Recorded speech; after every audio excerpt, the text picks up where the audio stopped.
নাম সবচেয়ে উত্তম নাম, সবচেয়ে শ্রেষ্ঠ এবং বেস্ট নাম কোনটা? আব্দুল্লাহ এবং আব্দুর রহমান। সবচেয়ে সুন্দর এবং সবচেয়ে উত্তম নাম হলো আব্দুল্লাহ এবং আব্দুর রহমান, এর উপরে কোনো নাম নাই। দ্বিতীয় শ্রেণীর নাম কোনটা? প্রথম শ্রেণীর নাম হলো আব্দুল্লাহ এবং আব্দুর রহমান। দ্বিতীয় শ্রেণীর নাম কি? দ্বিতীয় শ্রেণীর নাম হলো আল্লাহর যে 99টি নাম আছে, আল্লাহর 99 নামের শুরুতে আব্দুন যোগ করলে যে নামগুলো হবে। কি যোগ করলে? আব্দুন যোগ করলে যে নামগুলো হবে। যেমন আব্দুল খালেক, আব্দুল মালিক, আব্দুল গফফার, আব্দুল সত্তার, আব্দুল গফুর, আব্দুর রহিম, আব্দুল ওদুদ, যত আল্লাহর 99 নাম দিয়ে যে নাম আছে, আমরা নাম খুঁজে পাই না। শিশু হলে নাম নিয়ে যে কি এক অস্থির হয়ে যায় মানুষ। হুজুর একটা নাম দেন, ভাই একটা নাম দেন, নাম ঠিক করতে পারে না। আল্লাহর 99 নাম, এটা শুরুতে আব্দুল লাগাইলে ছেলেদের নাম হয়ে যায়, আমাতুন লাগাইলে মেয়েদের নাম হয়ে যায়। আমাতুন মানে বান্দি, মেয়ে গোলাম, আর আব্দুল মানে পুরুষ, ছেলে গোলাম, আল্লাহর বান্দা, আল্লাহর মেয়ে বান্দা।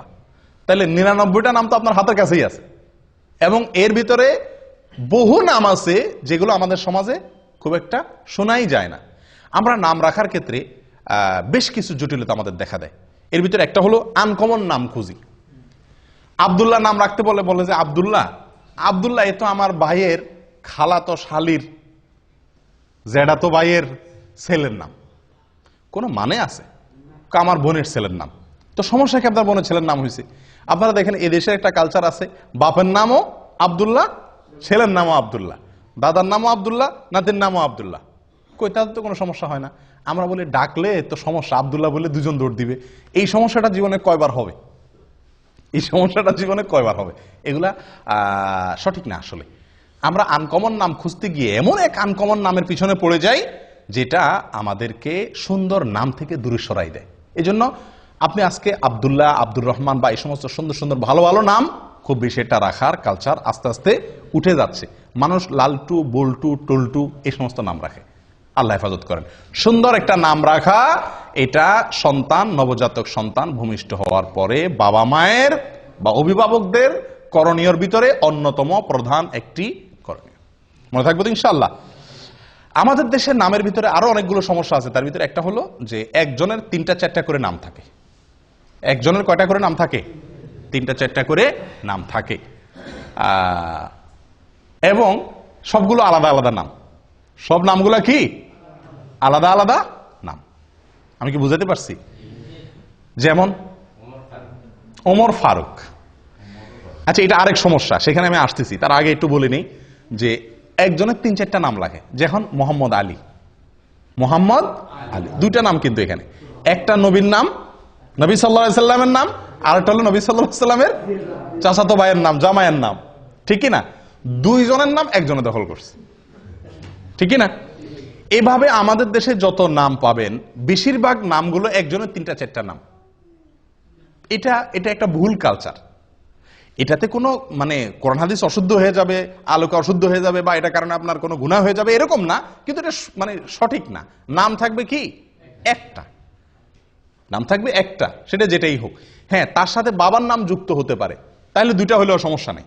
দাদার নাম যুক্ত হয়ে 3টা হলেও কি নাই, দোষের কিছু নেই। কিন্তু আপনার একারই নাম কি 3টা। এখন তার নাম হলো মোহাম্মদ আলী, তার বাবার নাম হলো আব্দুল গফুর। তাহলে মোহাম্মদ আলী, আব্দুল গফুর, দাদার নাম আরেকটা লোগান, তাহলে 4টা-5টা নাম হয়ে গেল। 3 জনের মিলায় 4-5টা নাম। আর ভাগ্য ভালো, হের বাপের নাম আব্দুল গফুর, হের বাপের নাম যদি হইতো কি শরবত আলী, তাহলে তার মধ্যে তো আরো 2টা নাম হইতো। ঠিকই না? তো এগুলো মানে এক ধরনের ভুল। নাম যে কোনো একটা নাম রাখা উচিত। এক্ষেত্রে একটা কালচার আমাদের সমাজে যেভাবেই হোক ঢুকে গেছে শিয়াদের প্রভাবের কারণে। এককালে হয়তো আমাদের দেশের নামগুলো রাখার ক্ষেত্রে শিয়াদের একটা ভূমিকা ছিল, তাদের কাছ থেকে হয়তো দিন শিখছে, আফগান থেকে বা মোগল আমলে শিয়াদের একটা প্রভাব ছিল। আমাদের দেশে বেশিরভাগ নামের সঙ্গে আপনার নামের শেষে আপনারা দেখবেন হয় আলী, নয় হাসান, নয় হোসেন। খেয়াল করছেন আপনারা? এখানে যদি এখন যাচাই করি আমরা, তো আমার মনে হয় শতকরা 30 জন মানুষের নামের শেষে হয় হাসান আছে, নয় হোসেন আছে, আর না হয় আলী আছে। ঠিকই না ভাই? হাসান, হোসেন, আলী থাকাতে তো সমস্যা নাই। সমস্যা যেখানে সেটা হলো অন্য কোন সাহাবীর নাম তো আর রাখেন না, শুধু এই 3 জনের নাম রাখেন কেন? এটা তো শিয়াদের চিন্তা। শিয়ারা এই 3 জনকে শুধু মুসলমান মনে করে, অন্য সব কাফের সাহাবীদেরকে কি মনে করে? কাফের মনে করে। নাউজুবিল্লাহ। তো আপনি শুধু 3 জনেরটাকে রাখবেন আর কারোরটা রাখবেন না, এটা তো বোঝা যায় যে তাদের যে শত্রুতার কালচার শিয়াদের, সেটা আপনার ভেতরে আছে, আল্লাহ মাফ করে। এটা একটা ভুল। অতএব আপনি যদি মহব্বত করে সাহাবীর নামকে রাখতে চান, তো নামের ক্ষেত্রে তো ওই যে আল্লাহর নাম শুরুতে আব্দুল লাগায় রাখা, এটা এই ক্লাসের নাম।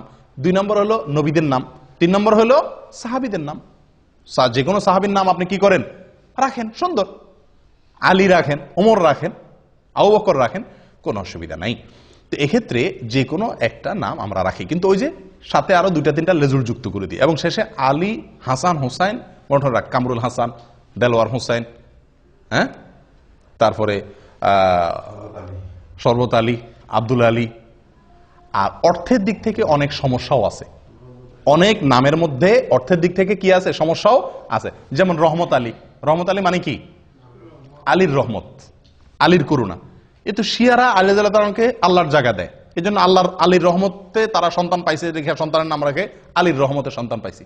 আমরা তো এটা বলতে পারি না। হ্যাঁ, আল্লাহ সুবহানাহু ওয়া তাআলার গুণবাচক নামের ভিতরে একটা হলো আলী। আপনি সেই দৃষ্টিকোণ থেকে রাখলে সেটা ঠিক আছে, কিন্তু মানুষ আসলে বুঝেও না কি রাখে, এটা একটা সমস্যা। আরেকটা সমস্যা হলো যেটা উনি বলছেন, ওমর ফারুক। এখানে ফারুক এটা হলো ওমর রাদিয়াল্লাহু তাআলার একটা কি, একটা উপাধি, এটা শুধু ওনার জন্য খাস। আপনি ওমর ফারুক কোন ইয়ের জন্য আপনার সন্তানের জন্য রাখলে সেটা কি হলো না, এটা খাটলো না। আপনি যদি রাখতে চান ওমর রাদিয়াল্লাহু তাআলাকে মহব্বত করে, তা আপনি ওমর রাখেন, কিন্তু ওনার উপাধি আপনার সন্তানের জন্য আপনি জুড়ে দিবেন, এটা সঠিক না। ঠিক একইভাবে আবু বকর সিদ্দিক নাম বেশিরভাগ মানুষ এভাবে রাখে না, ওসমান গনি, ওসমান গনি এভাবে রাখে। তো এরকম আরো বহু সাহাবী আছেন, আবু আইয়ুব আনসারী, এভাবে যুক্ত করে সাহাবীদের নামের সঙ্গে তাদের যে আলাদা পরিচয় আছে ওইটাও আবার যুক্ত করে। ভাই, কারোর পরিচয় কেউ কি করতে পারে না, গ্রহণ করতে পারে না, ওইটাকে আলাদা নাম হিসাবে নেন, ঠিক আছে। আপনি কথার কথা, মরহুম শেখ মুজিবকে আপনি খুব মহব্বত করেন, আছে না অনেক লোক যে শেখ মুজিবকে মহব্বত করেন দেখে তার নামে সন্তানের কি করেন, নামকরণ করেন। তো মরহুম শেখ মুজিবকে মহব্বত করে আপনি ছেলের নাম যদি মুজিবুর রহমান রাখেন, আপনারা কেউ বাধা দিবে? কিন্তু আপনি যদি ছেলের নাম রাখেন বঙ্গবন্ধু মুজিবুর রহমান, তাহলে মানুষ আসবে না?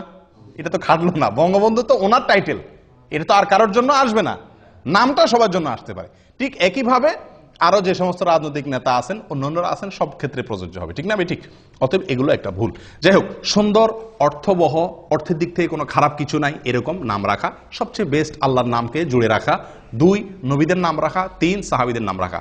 আফসোসের বিষয়, এই 3 শ্রেণীর কোনোটার ব্যাপারে আগ্রহ নাই। আমাদের কাছে যত মানুষ নাম চাইতে আসে, বেশিরভাগ মানুষ বলে আনকমন নাম দেন, 2 অক্ষরের নাম দেন।